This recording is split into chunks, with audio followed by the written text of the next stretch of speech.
2007 காரைக்குடியில் 4 முனை போட்டி பலதரப்பியா சீனா தானா உங்க ஃபாதர் காளியப்பன் நின்றாங்க. அந்த வட்டம் புது வரவு வந்து புரட்சி தலைவர் எம்ஜிஆர் அவர் வந்து புது வரவு, அது காளியப்பன் வெற்றி பெற்றார். இந்த முறை புது வரவு விஜய். அது வாய்ப்பு இல்லை. எனக்கு தெரிஞ்ச எலெக்ஷன் அனாலிசிஸில் அதுக்கு வாய்ப்பு இல்லை. வாக்கு வாங்குவாங்கன்றதை முழுமையாக ஏற்றுக்கிறேன். இந்த வெற்றி பெறுவதற்கு வாய்ப்பு கிடையாது. சார், காரைக்குடியில் மட்டும் 4 முன்னாடி சொன்னீங்க, அப்போ சீமானை மட்டும் தான் கன்சிடர் பண்ணுறீங்களா என்டிகே? ஏன்னா என்டிகே வந்து அது ஒரு ஒரு அரசியல் கட்சி, அதுக்குன்னு ஒரு ஒரு லிமிட்டெட் ஒரு சப்போர்ட் இருக்குன்னு ஒத்துக்கிறேன். ஆனால் அவங்க வேட்பாளர்கள் என்ன பிரச்சனை, ஒரு தேர்தலையும் ஒரு வேட்பாளரை ஒரு தொகுதியில் நிறுத்த வைக்கிறாங்க. கடந்த தேர்தலில் அந்த தொகுதியில் நின்ன வேட்பாளர் எங்கே இருக்காருன்னே தெரியல. எனக்கு எதிர்த்து எழிலரசின்னு ஒரு அம்மையார் நின்னாங்க. அவங்க தஞ்சாவூருக்காரங்க. நான் கவுண்டிங் டே அன்னைக்கு தான் 2004 பார்த்தேன் முதல் முறையாக, அதான் கடைசி முறையாக பார்த்தேன். அதுக்கப்புறம் அவங்கள பார்க்கவே இல்லை. அவங்களுக்கும் அந்த தொகுதிக்கும் எந்த விதமான சம்மந்தமும் கிடையாது. கடந்த முறை காரைக்குடியில் போட்டியிட்ட வேட்பாளர் நான் தமிழர் வேட்பாளர் இப்போ எங்கே இருக்காருன்னே தெரியல. அவருடைய பேட்டர்ன் எப்படின்னா, ஒரு எலெக்ஷன்லேயும் ஒரு வேட்பாளர் நிறுத்துறது, அந்த வேட்பாளருக்கும் அந்த தொகுதிக்கும் எந்த விதமான ரிலேஷன்ஷிப்பும் பில்ட் ஆகுறதில்ல. அதனால வந்து எந்த வேட்பாளரையும் அந்த தொகுதி மக்கள் சீரியஸாக எடுத்துக்கிறதே கிடையாது. அதனால சீட் கன்வர்ஷன் வராது.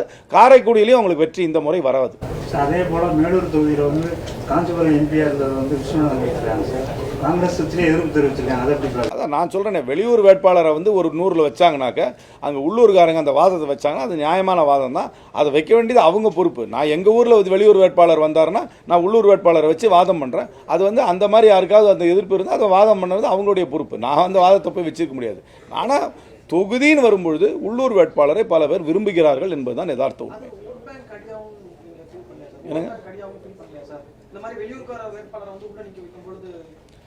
என்னுடைய ஃபிலாசபி கான்ஸ்டியூன்சியோட சம்பந்தப்பட்டவர்கள் நின்னால் பெட்டர்னு நான் நினைக்கிறேன். அதான் என்னோட வியூ அதுதான். ஆனால் கட்சி ஒரு கட்சி ஒரு முடிவு எடுக்கிறாங்க. அந்தந்த தொகுதியில் மற்ற கட்சிகள் வந்து உள்ளூர் வேட்பாளரை வைத்திருந்தால் அவர்கள் தான் வெளியூர் வேட்பாளருக்கு எதிர்த்து வாதம் வைக்க வேண்டும். நான் காரைக்குடியில் வைக்கிறேன் அந்த வாதத்தை, அவ்வளோதான். நான் போடுறதே இல்லையே. நான் என்னையுமே எனக்கு நம்பிக்கை இல்லாத ஒரு விஷயம் கூட இதில் நான் எழுத மாட்டேன்.